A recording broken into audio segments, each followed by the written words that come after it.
आदाब, नमस्कार, सत श्री अकाल। अभिवादन के जो भी शब्द आपको प्रिय लगे उन सभी में मैं आपके अपने चैनल हिस्टोपीडिया पर स्वागत करता हूं। पिछले लेक्चर में हमने फ्रांसीसियों का आगमन और अंग्रेज और फ्रांसीसियों के मध्य जो युद्ध हुए थे उनके बारे में जाना था। आज हम देखेंगे द्वितीय कर्नाटक युद्ध और तृतीय कर्नाटक युद्ध। ठीक है, उनके बारे में आज हम चर्चा करेंगे। चलिए उनके बारे में हम देखते हैं। आंग्ल फ्रांसीसी संघर्ष, पहला आंग्ल फ्रांसीसी संघर्ष हुआ था उसके बारे में हमने पिछले लेक्चर में देखा था। ठीक है, इन संघर्षों को कर्नाटक युद्ध के नाम से क्यों जानते हैं? कर्नाटक के 3 युद्ध हुए थे। ठीक है, पहला हम पढ़ चुके हैं, आज हम दूसरा और तीसरा कर्नाटक युद्ध देखेंगे। ठीक है, इनको कर्नाटक युद्ध क्यों कहा जाता है? क्योंकि ये कर्नाटक राज्य के क्षेत्र में लड़े गए थे, इसलिए इनको कर्नाटक युद्धों के नाम से जाना जाता है और इनको आंग्ल फ्रांसीसी संघर्ष भी कहते हैं, क्योंकि इन युद्धों में अंग्रेज और फ्रांसीसी भी आपस में लड़े थे। ठीक है, चलिए हम देखते हैं द्वितीय कर्नाटक युद्ध के बारे में। ये कब प्रारंभ हुआ और कब समाप्त हुआ? पहला जो कर्नाटक युद्ध था वो 1748 में समाप्त हुआ था।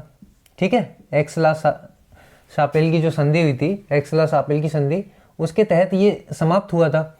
ठीक, अब इस युद्ध में अचानक समाप्त हो जाने पर, इस युद्ध के अचानक समाप्त हो जाने पर क्या हुआ कि फ्रांसीसी और अंग्रेज दोनों ही निराश हो गए थे। ठीक है, वो चाहते थे कि ये पहला जो युद्ध था कर्नाटक युद्ध वो और चले और हम एक दूसरे के ऊपर विजय हासिल करें, लेकिन पहला कर्नाटक युद्ध अचानक समाप्त हो गया। ठीक है, इस वजह से इनकी जो पिछली शत्रुता थी ये भी इन युद्धों का कारण थी। और इनका जो जो कारण था, जो दिख रहा था, जो कारण वो ये था कि हैदराबाद और कर्नाटक में क्या हुआ कि उत्तराधिकार का युद्ध प्रारंभ हुआ। इन उत्तराधिकार के युद्ध में फ्रांसीसी और अंग्रेजों ने भी बढ़ चढ़कर भाग लिया और एक दूसरे के विरुद्ध, उत्तराधिकार के युद्ध में एक दूसरे के विरुद्ध लड़ पड़े। ठीक है, अब हम ये जान लेते हैं कि हैदराबाद के उस समय नवाब कौन थे और कौन कौन इस उत्तराधिकार के युद्ध में लड़ रहा था। ठीक है, हैदराबाद जो था उसके अधीन ही कर्नाटक का राज्य आता था। ठीक है, उसके अधीन ही कर्नाटक का राज्य आता था। अब हम हैदराबाद के बारे में देखते हैं कि हैदराबाद के जो नवाब थे निजामुल मुल्क ने 1724 में हैदराबाद राज्य की स्थापना करी थी। इनका जो नाम था चिनकिलिच खां था। ठीक है, निजामुल मुल्क, आसफ जहां निजामुल मुल्क के नाम से भी इनको जाना जाता है। निजामुल मुल्क की जो उपाधि थी इनको मोहम्मद शाह रंगीला ने दी थी। ठीक है, इनकी क्या हुआ कि 1748 में इनकी मृत्यु हो गई। कब? 1748 में। अब 1748 में इनकी मृत्यु हुई तो इनके जो पुत्रों और पोतों के बीच में उत्तराधिकार का युद्ध प्रारंभ हो गया। इस युद्ध में कौन भाग ले रहा था? नासिर जंग, इनका जो पुत्र था, और इनका जो पौत्र था मुजफ्फर जंग। इन दोनों ने एक दूसरे के खिलाफ उत्तराधिकार के युद्ध में भाग लिया। ठीक है, और इनका एक अन्य भी पुत्र था सलावत जंग। ठीक,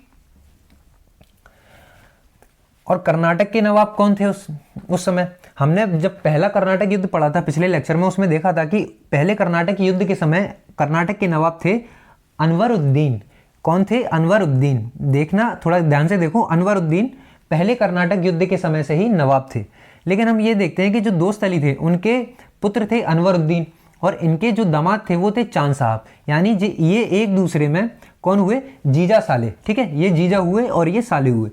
तो जो जीजा थे अनवरुद्दीन के, वो ये चाहते थे कि कर्नाटक का नवाब मैं बन जाऊं। ठीक है, और ये उस समय तो नवाब थे ही। तो चांद साहब के चाहने पर कि कर्नाटक की गद्दी चांद साहब को मिल जाए, तो इस कारण भी कर्नाटक में उत्तराधिकार का युद्ध प्रारंभ हो गया। अब क्या हुआ कि डुप्ले ने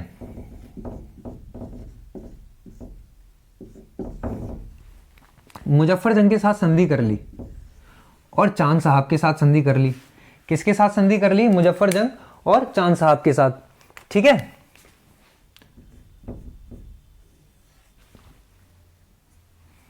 इन तीनों ने मिलकर एक संघ बना लिया और अंग्रेजों ने भी इस उत्तराधिकार के युद्ध में नासिर जंग का साथ दिया और यहां पर अनवरुद्दीन का साथ दिया। किसका साथ दिया? अनवरुद्दीन का। ठीक है, तो इस तरीके से इस उत्तराधिकार के युद्ध भी 2 धड़ों में बढ़ गया, जिसमें अंग्रेजों ने एक पक्ष का साथ दिया और फ्रांसीसियों ने एक पक्ष का साथ दिया। ठीक है, तो फिर क्या हुआ? इसके बाद में डुप्ले ने मुजफ्फर जंग और चांद साहब के साथ मिलकर एक संघ बनाया और उस संघ की सहायता से अंबूर नामक जगह पर 1749 में, कब 1749 में अंबूर में अनवरुद्दीन के खिलाफ क्या कर दी, आक्रमण कर दिया। क्या कर दिया? आक्रमण कर दिया। इस युद्ध में, इसको अंबूर के युद्ध के नाम से भी जाना जाता है, बहुत ही महत्वपूर्ण है, ठीक है, इसको याद कर लो कि डुप्ले, मुजफ्फर जंग और चांद साहब ने 1749 में अंबूर के युद्ध में क्या किया, अनवरुद्दीन को हरा दिया और इनकी यहीं पर मृत्यु हो गई। किसकी? अनवरुद्दीन की, ठीक है। और इनका जो पुत्र था मोहम्मद अली, वो युद्ध क्षेत्र से भाग गया और इसके बाद क्या हुआ कि चांद साहब को कर्नाटक का नवाब घोषित कर दिया गया। अब कौन हो गया कर्नाटक का नवाब इस समय? चांद साहब, ठीक है। चांद साहब की सहायता मुजफ्फर जंग ने भी की थी, डुप्ले ने भी की थी। तो इसके बाद चांद साहब के नवाब, कर्नाटक के नवाब घोषित हो जाने के बाद मुजफ्फर जंग को भी इस उत्तराधिकार के युद्ध में एक दूसरे का ये साथ देंगे, ठीक है। लेकिन क्या हुआ कि मुजफ्फर जंग हैदराबाद का निजाम घोषित ना हो जाए, हैदराबाद का निजाम ना घोषित हो जाए, तो अंग्रेजों ने भी नासिर जंग को मुजफ्फर जंग के विरुद्ध युद्ध करने के लिए भड़काया। और मुजफ्फर जंग उस समय चांद साहब की सहायता करने के लिए कर्नाटक में था। तो नासिर जंग ने कर्नाटक में क्या किया, आक्रमण कर दिया। किसके विरुद्ध? मुजफ्फर जंग के विरुद्ध। नासिर जंग ने इस युद्ध में मुजफ्फर जंग को बंदी बना लिया। बंदी बनाने के पीछे ये कारण था कि जो फ्रांसीसी कुछ सैनिक थे जो मुजफ्फर जंग के साथ थे, उन्होंने मुजफ्फर जंग को धोखा दिया, जिससे क्या किया, नासिर जंग ने मुजफ्फर जंग को क्या बना लिया, कैद कर लिया, आक्रमण करके कैद कर लिया। ऐसी विपरीत परिस्थिति में भी डुप्ले ने अपना साहस नहीं छोड़ा और क्या किया, नासिर जंग के जो अधिकारी थे, सैनिक अधिकारी थे, नासिर जंग के अधिकारियों को लालच देकर, रिश्वत देकर नासिर जंग की ही हत्या करवा दी, ठीक है। यहां पर नासिर जंग का चैप्टर क्लोज हो गया। यहीं पर किसने कर दिया? डुप्ले ने करवा दिया। और मुजफ्फर जंग के साथ एक अनुभवी और योग्य सैनिक अधिकारी बुस्सी को मुजफ्फर जंग के साथ में हैदराबाद भेजा कि वहां पर इनको नवाब की निजाम की गद्दी पर बिठाया जा सके। और मुजफ्फर जंग को क्या घोषित करवा दिया? हैदराबाद का निजाम घोषित करवा दिया। किसको? अब निजाम कौन हो गया? मुजफ्फर जंग, ठीक है।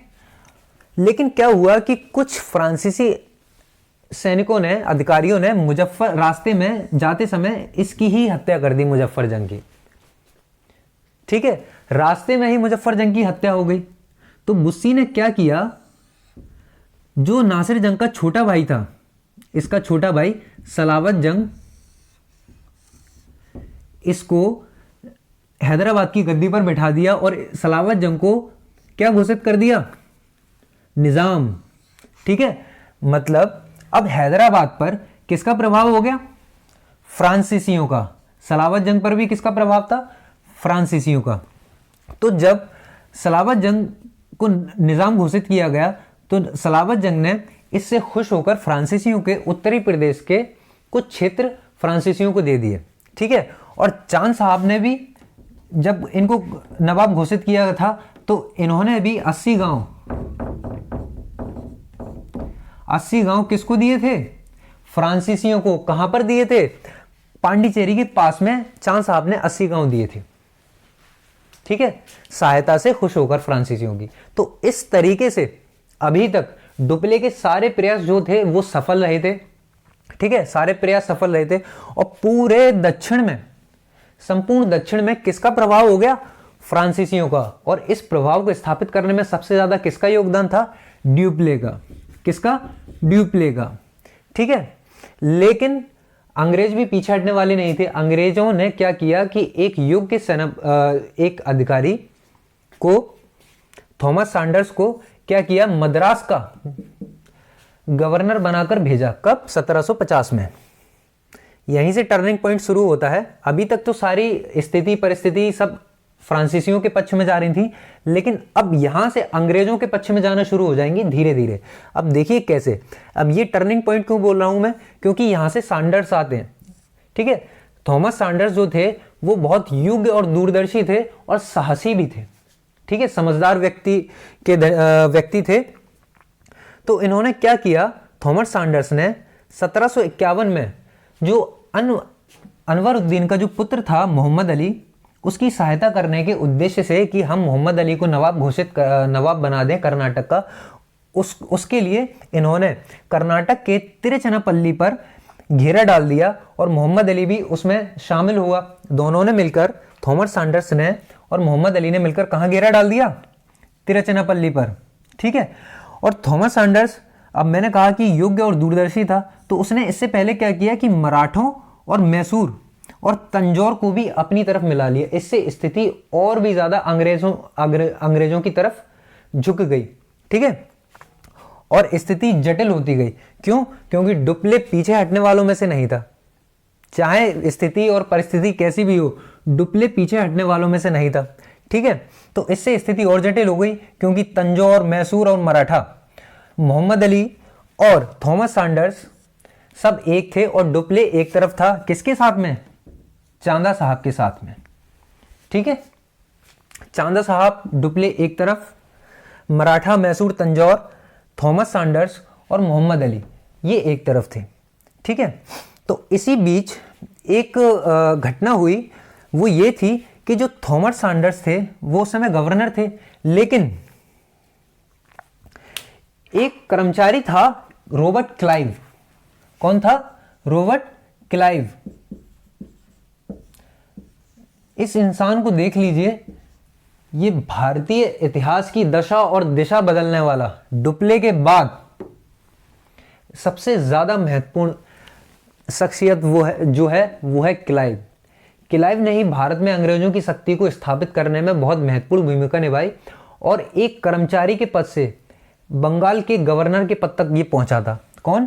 क्लाइव। अब क्लाइव की कहानी कैसे शुरू होती है, यहां से हम ये देखते हैं कि क्लाइव ने थॉमस सैंडर्स को क्या दिया? एक एडवाइस दी। क्या दिया? परामर्श दिया। एक परामर्श ये था कि अभी हमने तिरुचिरापल्ली पर घेरा डाल के रखा हुआ है, तो सभी लोगों का ध्यान, फ्रांसीसी और चांद साहब का ध्यान कहां पर है? तिरुचिरापल्ली पर। लेकिन हमको क्या करना चाहिए? जो कर्नाटक की राजधानी है अर्काट, वहां पर आक्रमण करना चाहिए, जिससे क्या होगा कि हम दो फ्रंट पर खेलेंगे और ये लोग घबरा जाएंगे इससे। ठीक है, और हमको इसमें जीत भी हासिल हो सकती है। ठीक है, क्लाइव ने सैंडर्स को यह सलाह दी कि हम अर्काट पर आक्रमण कर देते हैं, कर्नाटक की जो राजधानी थी उस पर आक्रमण कर देते हैं। तो थॉमस सैंडर्स ने इस सलाह को तुरंत मान लिया, क्लाइव की सलाह को तुरंत मान लिया, और क्लाइव 200 अंग्रेजी सैनिक और 300 भारतीय सैनिक के साथ, यानी टोटल 500 सैनिकों के साथ कहां चला गया?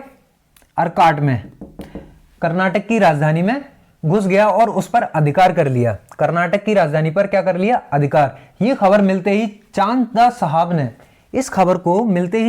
ने क्या किया? अपने पुत्र को भारी भरकम सेना के साथ में कर्नाटक की राजधानी अर्काट की ओर भेज दिया, और चांद साहब के पुत्र रजा खान ने अर्काट को चारों तरफ से घेर लिया। ठीक है, लेकिन क्लाइव करीब 53 दिन तक भूखा प्यासा अर्काट में डटा रहा। 53 दिन तक भूख और प्यास का सामना करता हुआ कहां डटा रहा? अर्काट में। इसी बीच क्या हुआ कि 53 दिन हो चुके थे, तो इन दिनों में एक अंग्रेजी कमांडर लॉरेंस आ पहुंचे। जो अंग्रेजी सेनापति थे एक, वो आ पहुंचे किसकी सहायता के लिए? क्लाइव की सहायता के लिए। जब लॉरेंस आ गए तो क्लाइव की हिम्मत बढ़ी और दोनों ने मिलकर, ठीक है, दोनों ये जब मिल गए तो रजा खां को अर्काट का जो घेरा डाल रखा था उसको हटाना पड़ा। ठीक है, और वहां से जाना पड़ा। तो इससे क्या हुआ कि क्लाइव की ख्याति बहुत बढ़ गई। अब अर्काट पर किसका अधिकार हो गया था? अंग्रेजों का। ठीक है, इस पर अर्काट पर अधिकार करने के बाद, ठीक है, अर्काट पर जैसी विजय की तो दोबारा से जो तिरुचिरापल्ली पर घेरा डाला हुआ था उस पर क्या किया कि रॉबर्ट क्लाइव ने और लॉरेंस ने मिलकर दोबारा से तिरुचिरापल्ली की ओर बढ़े और तिरुचिरापल्ली को पूरी तरीके से जीत लिया। और क्या हुआ, चांदा साहब इसमें मारा गया। जब रॉबर्ट क्लाइव और लॉरेंस तिरुचिरापल्ली की ओर बढ़े और आक्रमण किया तो इस लड़ाई में चांदा साहब भी मारा गया। ठीक है, अब हम ये देखते हैं कि चांदा साहब जब मर गए तो अब कर्नाटक का नवाब कौन होगा। तो जाहिर सी बात है जिसका पक्ष अंग्रेज ले रहे हैं वो कर्नाटक का नवाब होगा। तो अब कर्नाटक का नवाब कौन हो गया, मोहम्मद अली। ठीक है, कौन हो गया, मोहम्मद अली। तो इस तरीके से अंग्रेजों का प्रभाव कर्नाटक पर हो गया। ठीक है, लेकिन हैदराबाद में अभी भी फ्रांसीसियों का प्रभाव था। ठीक, लेकिन ऐसी स्थिति में अब डुप्ले जैसी महान शख्सियत जब तक इंडिया में है अंग्रेजों को जीतना नामुमकिन सा ही है मेरे हिसाब से। लेकिन क्या किया डुप्ले, अब ऐसी स्थिति में भी पीछे नहीं हटा। डुप्ले ने अपनी जेब से 3 लाख पाउंड की राशि को खर्च करके क्या किया, तिरुचिरापल्ली पर दोबारा से घेरा डाल दिया। डुप्ले ने तिरुचिरापल्ली पर दोबारा घेरा डाल दिया। तो इस घेरा डालने के बाद में कभी अंग्रेज जीते, कभी फ्रांसीसी जीते, छोटी मोटी लड़ाई होती रही। तो इस तरीके से ये सब चलता रहा। लेकिन 1754 में जो मेन टर्निंग पॉइंट हुआ इस युद्ध का वो ये हुआ कि फ्रांस की सरकार डुप्ले की लगातार संघर्ष करने की नीति से बहुत तंग आ चुकी थी। डुप्ले जो लगातार संघर्ष करते जा रहा था अकेला, उसके जो लगातार संघर्ष करने की नीति थी उससे फ्रांस की सरकार बहुत तंग आ चुकी थी। और 1754 में डुप्ले को वापस फ्रांस बुलाने का फैसला कर लिया वहां की सरकार ने। और ये वहां की सरकार की सबसे बड़ी गलती थी और भारतीय इतिहास का एक टर्निंग पॉइंट भी था। ठीक है, अब इसके बाद में जब डुप्ले की वापसी हो गई तो उसके बदले में पांडिचेरी का गवर्नर बनकर गॉडेह्यू आया। कौन आया, गॉडेह्यू। गौर से देखो, गॉडेह्यू आया। ये अयोग्य था, अदूरदर्शी था। ठीक है, दूर की सोच नहीं रखने वाला था। तो इसने आते से ही अंग्रेजों से संधि वार्ता शुरू कर दी। अंग्रेजों से क्या कर दी, संधि वार्ता आरंभ कर दी। और इस संधि वार्ता का परिणाम यह हुआ कि अंग्रेज और फ्रांसीसियों के मध्य एक संधि हुई जिसे पांडिचेरी की संधि कहते हैं। कब हुई है संधि, 1755 में। 1754 में डुप्ले की वापसी और 1755 में क्या हुआ, पांडिचेरी की संधि कर ली। किसने की, गॉडेह्यू ने। किसके साथ, अंग्रेजों के साथ। ठीक है, इस संधि में यह तय हुआ कि हम जो युद्ध लड़ रहे हैं एक दूसरे के विरुद्ध वो समाप्त कर देंगे। ठीक है, युद्ध समाप्त कर देंगे। और भारत के राज्यों के आंतरिक मामले में भारतीय राज्य हैं जैसे हैदराबाद है और निजाम कर्नाटक है, इनके जो आंतरिक मामले हैं इनमें हस्तक्षेप नहीं करेंगे। ठीक है, आंतरिक मामलों में हस्तक्षेप नहीं करेंगे। हम क्या नहीं करेंगे, हस्तक्षेप नहीं करेंगे। और एक दूसरे के जो भी हमने प्रदेश जीते हैं, ठीक है, उनको वापस कर देंगे। एक दूसरे के विजित प्रदेशों को हम वापस कर देंगे। और बुस्सी को इस संधि के तहत हैदराबाद में रहना स्वीकार कर लिया। तो इस संधि का परिणाम यह हुआ कि वैसे तो कोई भी परिणाम नहीं निकला। एक दूसरे के विजित प्रदेश, एक दूसरे के जो जीते प्रदेश थे वो उन्होंने वापस कर दिए थे। ठीक है, एक दूसरे को। ठीक है, और जो इनके जो राज्य थे भारतीय राज्य उनमें दखल नहीं देंगे, इस संधि के तहत तय हुआ। लेकिन संधि के बाद स्थिति यह थी कि हैदराबाद में तो फ्रांसीसियों का प्रभाव रहा, लेकिन कर्नाटक में मोहम्मद अली के नवाब बन जाने से किसका प्रभाव बन गया, अंग्रेजों का। ठीक है, किसका प्रभाव बना, अंग्रेजों का प्रभाव रहा। तो स्थिति बदल गई थी, डुप्ले वापस चला गया था। अगर डुप्ले होता तो शायद स्थिति कुछ और होती। ठीक है,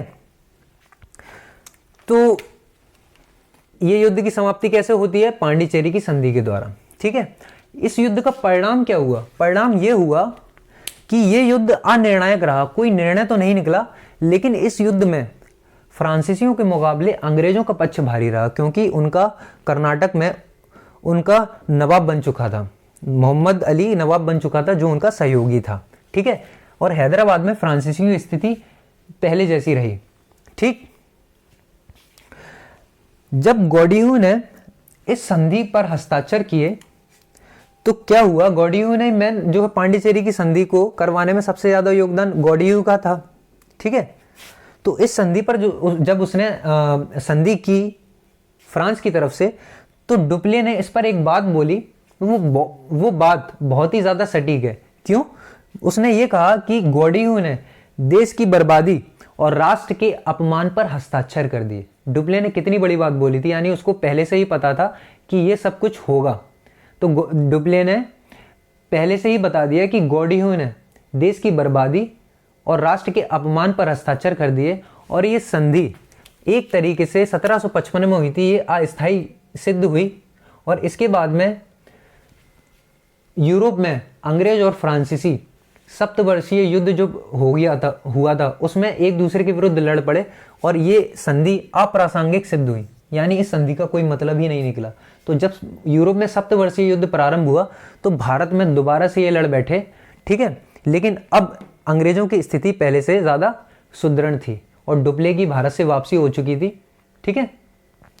अब हम दूसरे जो तीसरा कर्नाटक युद्ध है उसमें हम ये देखेंगे कि फ्रांसीसियों की हार भारत में कैसे होती है और अंग्रेज फ्रांसीसियों को हराने के बाद भारत में किस तरीके से उभर कर आते हैं, ठीक है। भारत की राजनीति में उनका जो वर्चस्व है वो कैसे और ज़्यादा निकल के आता है बाहर, और उन्होंने वहीं से धीरे धीरे अब भारत में अपने पांव जमाना शुरू किए। फ्रांसीसी शक्ति को बिल्कुल ख़त्म सा ही कर दिया, ठीक है। बंगाल को जीतने के बाद तो उन्होंने भारत की राजनीति और जो भारत की दिशा बिल्कुल सब कुछ बदल के रख दी, ठीक है।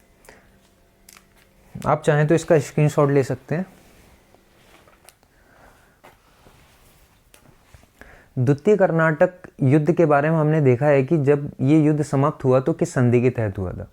गॉडियू जो था उसने अंग्रेजों से वार्तालाप शुरू कर दी थी, किसके लिए? संधि के लिए।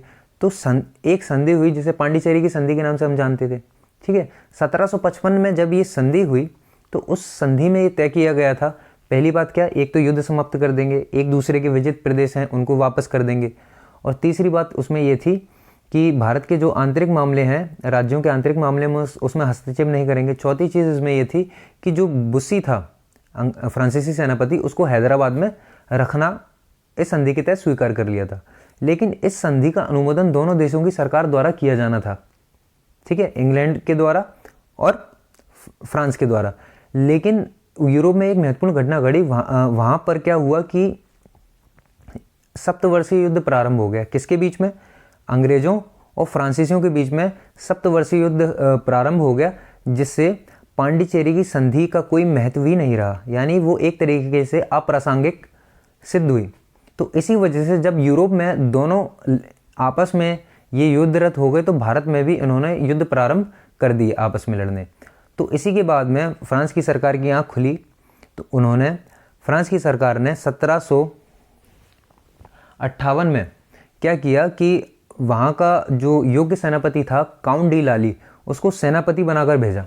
कब? 1758 में काउंट डी लाली को एक विशाल सेना के साथ में भारत भेजा, ठीक है। ये इंडिया आया कब? 1758 में। लेकिन जब 1758 में ये इंडिया आया था, उससे पहले ही एक और ज़्यादा सबसे महत्वपूर्ण घटना जो भारतीय इतिहास में बहुत ज़्यादा मायने रखती है, वो क्या थी कि 1757 में प्लासी की लड़ाई में, प्लासी का जो युद्ध हुआ था 1757 में, उसमें अंग्रेज़ों ने बंगाल के नवाब को हरा दिया था, ठीक है।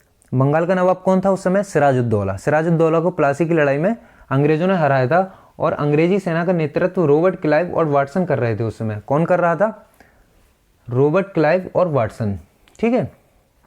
जब 1758 में लाली आया, उससे पहले बंगाल पर अंग्रेजों का अधिकार हो चुका था और बंगाल के प्रचुर संसाधनों पर भी उनका अधिकार हो गया, ठीक है। इस तरीके से अंग्रेजों की शक्ति 1758 तक बहुत बढ़ चुकी थी, क्योंकि उनके पास बंगाल जैसा संपन्न राज्य था, ठीक है, उस पर उनका अधिकार था। लाली ने आते से ही क्या 1758 में क्या किया कि जो फोर्ट सेंट डेविड था अंग्रेजों का केंद्र, उस पर घेरा डाल दिया, उस पर घेरा डाला और उस पर अधिकार भी कर लिया। क्या कर लिया? अधिकार। लेकिन लाली क्या था? बहुत ही अति उत्साहित व्यक्ति था। लाली क्या था? अति उत्साहित व्यक्ति था। उसने उत्साह में आकर तंजौर का भी घेरा डाल दिया, यहां पर भी घेरा डाल दिया। तंजौर अंग्रेजों का मित्र राज्य था। तंजौर कौन था? अंग्रेजों का मित्र राज्य था। तंजौर का घेरा डाला तो ये घेरा क्या हो गया? लंबा चल गया थोड़ा सा, लाली ये चाहता था कि तंजौर का घेरा डाल देते हैं और तंजौर से मैं 56 लाख की जो है राशि मांग रहा था वह तंजौर से। कौन? लाली। लाली ये चाहता था कि 56 लाख रुपए मिल जाए यहाँ से, तब मैं घेरा उठाऊंगा। लेकिन क्या हुआ कि बंगाल से अंग्रेजी सहायता तंजौर आ पहुंची, तो लाली को यहाँ का घेरा हटाना पड़ा। कहाँ का? तंजौर का घेरा हटाना पड़ा। ठीक है। इसके बाद लाली फिर दोबारा नहीं माना, फिर उत्साह में आकर उसने क्या किया कि जो मद्रास का घेरा डाल दिया। मद्रास का जब उसने घेरा डाला तो उसने हैदराबाद में जो बुस्सी था, हैदराबाद में बुस्सी था फ्रांसीसी सेनापति, वो हैदराबाद में था उस समय, तो उसको मद्रास बुला लिया। ठीक है। बुस्सी को कहाँ बुला लिया? मद्रास में।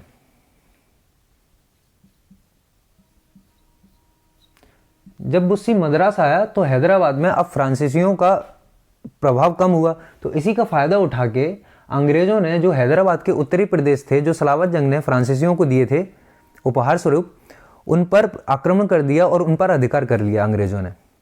इससे सलावत जंग भी घबरा गया, जो हैदराबाद का निजाम था वो भी घबरा गया। और सलावत जंग किससे जाके मिल गया? अंग्रेजों से।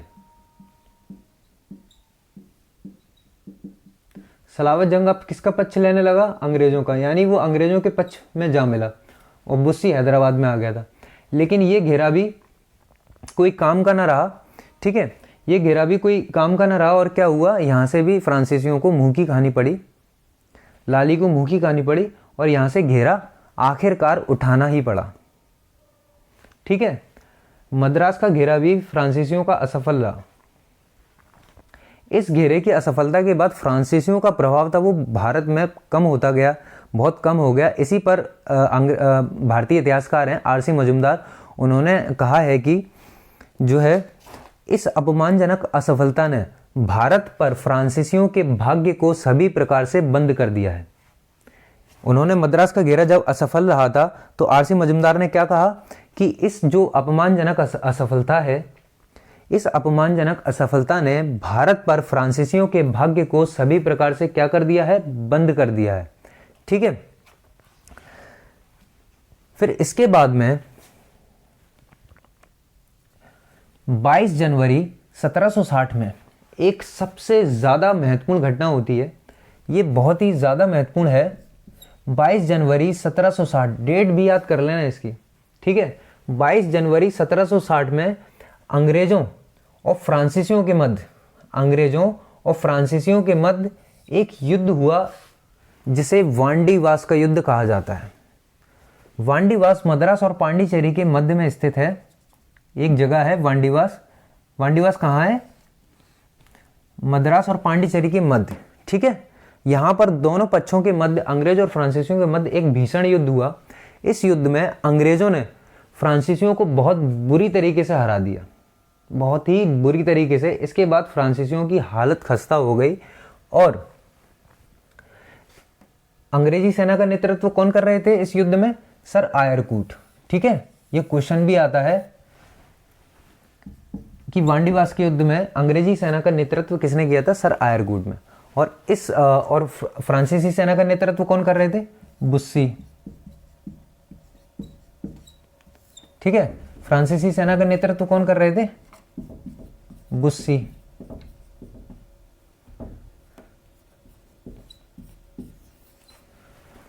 इस वांडीवास के युद्ध में अंग्रेजों ने बुस्सी को कैद कर लिया। ये युद्ध फ्रांसीसियों के लिए बहुत ही अपमानजनक और बहुत ही खराब स्थिति खराब करने वाला युद्ध था फ्रांसीसियों के लिए। तो इसी पर एक मालेसन ने एक कथन कहा है कि इस युद्ध ने उस भवन को मिट्टी में मिला दिया। मालेसन ने क्या कहा है कि उस भवन को जिसे ड्यूमा और डुप्ले ने खड़ा किया था, उसे अब मिट्टी में मिला दिया गया है। मालेसन ने क्या कहा है इस युद्ध के बारे में कि इस युद्ध ने उस भवन को मिट्टी में मिला दिया है जिसे ड्यूप्ले और ड्यूमा ने खड़ा किया था। ठीक है। फिर इस युद्ध के एक साल बाद 1761 में अंग्रेजों ने पांडिचेरी पर अधिकार कर लिया और 1762 तक आते आते फ्रांसीसी के जितने भी भूभाग थे सभी भूभागों पर अंग्रेजों ने अपना अधिकार कर लिया। ठीक है, फिर 1763 में इस युद्ध की समाप्ति होती है। कब? 1763 में। इस युद्ध की समाप्ति किसके द्वारा होती है? पेरिस की संधि के द्वारा। किसके द्वारा? पेरिस की संधि के द्वारा इस युद्ध की समाप्ति होती है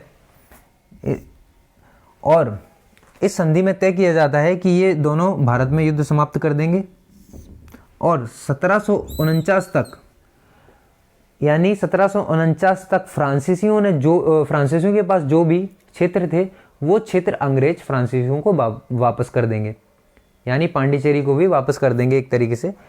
ठीक है, लेकिन अंग्रेजों ने चंद्रनगर को वापस नहीं किया। चंद्रनगर यहाँ पर था बंगाल में। अंग्रेजों ने चंद्रनगर को फ्रांसीसियों को वापस नहीं किया। ठीक है, और इस युद्ध में सबसे बड़ी बात यह थी कि वो फ्रांसीसी भारत में अब सेना नहीं रख सकते थे, यानी उनकी भारत में राजनीतिक जो शक्ति थी वो पूरी तरीके से समाप्त कर दी अंग्रेजों ने। ठीक है, अब फ्रांसीसियों ने अंग्रेजों का इस युद्ध के बाद विरोध करना भी छोड़ दिया, तृतीय कर्नाटक युद्ध के बाद। ठीक है, अब वो सेना नहीं रख सकते थे, अब वे सिर्फ भारत में व्यापार ही कर सकते थे और कुछ नहीं कर सकते थे। ठीक है, इस तरीके से फ्रांसीसियों को भारत में जो सत्ता स्थापित करने का, अपना साम्राज्य स्थापित करने का स्वप्न था वो टूट गया।